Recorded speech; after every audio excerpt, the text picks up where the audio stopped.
और मोदी जी उस समय बोले थे 14 में, जब सरकार बनी नहीं थी, डॉलर की कीमत ज्यादा होने से जो रुपया गिरा, उसके बारे में मोदी जी ने उस समय बोला था क्या कारण है कि देश का रुपया पतला होता जा रहा है। ये जवाब देना होगा आपको, देश जवाब मांग रहा है। समझ नहीं आ रहा प्रधानमंत्री जी गिर रहे हैं या रुपया गिर रहा है। कभी कभी तो लगता है कि रुपए की और सरकार के बीच कंपटीशन चल रहा है कि सरकार ज्यादा गिर रही है या रुपया ज्यादा गिर रहा है। और मोदी जी ने कहा था जिस देश का रुपया कमजोर होता है उस देश की सरकार कमजोर होती है, उस देश का प्रधानमंत्री कमजोर होता है। मैं आज कहता हूं कि आज देश का रुपया कमजोर हो रहा है, आज देश की इकोनॉमी डूब रही है। क्या देश का रुपया कमजोर हो रहा है या प्रधानमंत्री जी कमजोर हो गए हैं या देश की सरकार कमजोर हो रही है? दूसरा, पेट्रोल की कीमतें, इन्होंने कहा प्रधानमंत्री जी ने 2014 में कि पेट्रोल की कीमतें बढ़ रही हैं और मनमोहन सिंह जी को कोई फर्क नहीं पड़ रहा, देश डूब रहा है। तो पिछले 10 सालों में पेट्रोल की कीमतें 23 रुपये बढ़ गई हैं। पिछले 10 सालों में पेट्रोल की कीमत, डीजल की कीमतें 35 रुपये बढ़ गई हैं, जबकि पिछले जो मनमोहन सिंह का समय था उससे क्रूड ऑयल की कीमत $20 प्रति बैरल कम हो गई है। तो मैं पूछना चाहता हूं कि ये पेट्रोल बढ़ रहा है या आपकी कंपनियों की, आपके आमदनियों की आमदन बढ़ रही है? क्या बढ़ा रहे हो? किसको दे रहे हो देश का पैसा? कहां जा रहा है पैसा? गरीब लूटा जा रहा है। माननीय चेयरमैन जी, आप गाड़ी फुल कराने जाओ, 50 लीटर तेल डलवाओ, 2000 रुपया सरकार को चला जाता है। 4 रुपये प्रति किलोमीटर हर व्यक्ति, देश का गरीब सरकार को देता है चलने का। 1 किलोमीटर चलो 4 रुपये सरकार को गए, और सरकार 14 लाख करोड़ के घाटे में बैठी है। और फिर ये कहते हैं जी बजट में बहुत कुछ मिला। मैं एक एयरपोर्ट पे गया माननीय चेयरमैन जी, तो मुझे एक आदमी आया, उसने गुलदस्ता दिया, मेरा स्वागत किया, अभिनंदन है आपका। मैंने कहा भैया आप कौन हो, मेरा अभिनंदन क्यों कर रहे? बोले जी हम अडानी जी की तरफ से आपका स्वागत कर रहे। मैंने कहा भैया आप मेरा स्वागत क्यों कर रहे हो? बोले जी अब ये एयरपोर्ट हमारा है, अब हमें इसके मालिक हैं, 50 साल के लिए हमने ले लिया। तो मैंने कहा यार चलो ठीक है, आपने ले लिया, आपका धन्यवाद। मैं जहाज में चला गया, जहाज में गया, वहां फिर मुझे बुक्के मिला। वो कहते जी आपका स्वागत है, हम कंपनी की तरफ से कर रहे। मैंने कहा यार इंडियन एयरलाइन का जहाज है, आप क्या कर रहे हो, आप कौन हो?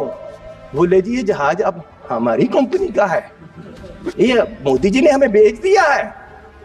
तो मैं पूछना चाहता हूं कि क्या क्या बेचोगे, कितना बेचोगे देश को? मैं 7 एयरपोर्ट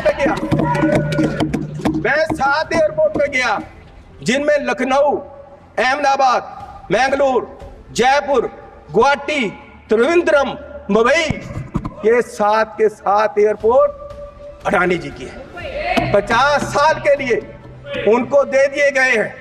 उनका जो पुत्र है उसकी शादी में गिफ्ट कर दिए गए हैं और हजारों करोड़ रुपए शादी पे लगा। मेरे लड़के की शादी गुरुद्वारा में हुई।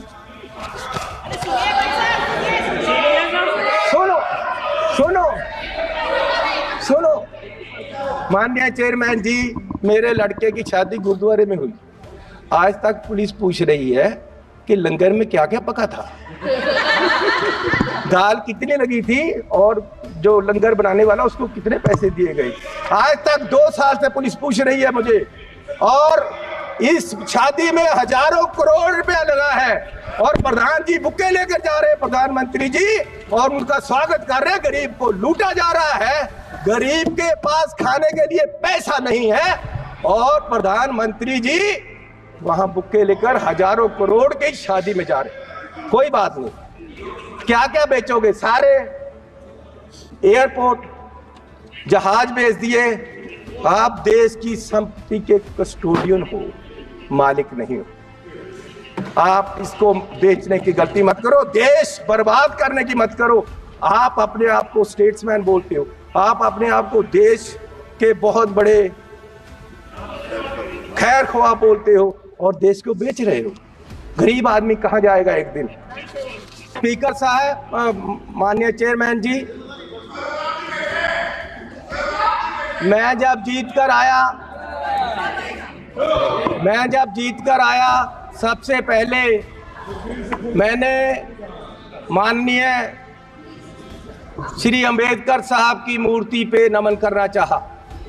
मैं वहां गया तो वहां मूर्ति नहीं है, वहां से उठाकर पीछे कर दी गई कहीं। लेकिन ये लोग समझ ले कि ये मूर्ति पीछे कर सकते हैं अंबेडकर साहब की, उनकी सोच पीछे नहीं कर सकते, ये उनकी सोच को मार नहीं सकते और उनको इस संविधान जो उन्होंने दिया है उसको बदल नहीं सकते। लोगों ने बता दिया इनको कि आप संविधान नहीं बदल सकते, पूरी मेजॉरिटी नहीं दी इसीलिए इनको। और इसलिए मैं ऐसा चाहूं राज में जहां मिले सभी को अन्न, छोट बड़ो सब सम बसे, रविदास रहे प्रसन्न। माननीय चेयरमैन जी, 22 तारीख को बजट पेश हुआ। मुझे बड़ी खुशी थी कि बजट में जा रहे हैं, पहली बार आया हूं सदन में। जलंधर के लोगों का धन्यवाद है जिन्होंने मुझे यहाँ खड़ा किया ले आकर, उन वोटरों का धन्यवाद है। मैं नए कपड़े डालकर आया कि बहुत कुछ मिलेगा आज देश में देखने को, बताने को। पंजाब में जाकर मैं और सारे एमपी हमारे प्रेस कॉन्फ्रेंस करेंगे कि देखो क्या क्या मिला, नए कपड़े मेले जैसे आया मैं। लेकिन यहाँ आकर खोदा पहाड़, लिकड़ा चूहा भी नहीं, कुछ नहीं मिला हमें। पूरा मतरई मावाला सलूक किया गया हमारे साथ, फेयर डिस्ट्रीब्यूशन ऑफ फंड्स नहीं हुआ। ये सरकार हर नागरिक को बराबर नहीं देख रही है। चश्मा राजनीति वाला लगाया हुआ है, राजनीतिक चश्मे से देखा गया है। अपनी सरकार बचाने का फिक्र है, कुर्सी को पकड़े हुए हैं और ये बजट देश बचाने वाला नहीं है, सिर्फ अपनी सरकार बचाने वाला है। पंजाब में जो बाढ़ आई इनको दिखी नहीं। गरीब लोग जो मनरेगा में काम करते हैं, जिनको कांग्रेस की सरकार, मनमोहन सिंह जी सरकार ने गारंटी दी थी 100 दिन की, ये 100 से 101 भी नहीं कर सके, 200 नहीं कर सके। ये उनकी 400 दिहाड़ी, उनका जो वेज है वो बढ़ा नहीं सके। गरीब की कोई सुनवाई नहीं। इस बजट में पंजाब के लिए कुछ नहीं दिया गया। जलंधर इंडस्ट्री पंजाब की डूब रही है, जलंधर में लेदर इंडस्ट्री है, जलंधर में स्पोर्ट्स इंडस्ट्री है, वो डूब रही है। कुछ उसके लिए नहीं किया। हेल्थ के लिए कोई हॉस्पिटल नहीं दिया। स्मार्ट सिटी जलंधर डिक्लेयर किया हुआ है, वहां पानी गंदा आ रहा है, सड़कें खराब हैं, रेलवेज अंडरब्रिज की बात नहीं की। नशा, अभी राजा बड़िंग जी ने बोला नशा इतना फैल गया पंजाब में, लेकिन सुनवाई कोई नहीं। आदमपुर एयरपोर्ट का इन्होंने कहा था नाम, माननीय प्रधानमंत्री जी ने कहा था कि उसका नाम गुरु रविदास जी के नाम से रखेंगे, लेकिन आज तक नहीं। मैं वो भी मांग करता हूँ। बहुत शोर सुनते थे पहलू में दिल का, जब चीरा तो एक कतरा खून ना निकला। माननीय चेयरमैन जी, 24-25 के जो बजट में एस्टीमेट दिए गए हैं उसमें 32 लाख करोड़ रुपए की आमदन दिखाई गई है और 48 लाख करोड़ रुपए का खर्चा दिखाया गया है। 16 लाख करोड़ का घाटा है आमदन और खर्च में। जिस घर का 16 लाख करोड़ का घाटा होगा एक साल में, उसकी बर्बादी तय है।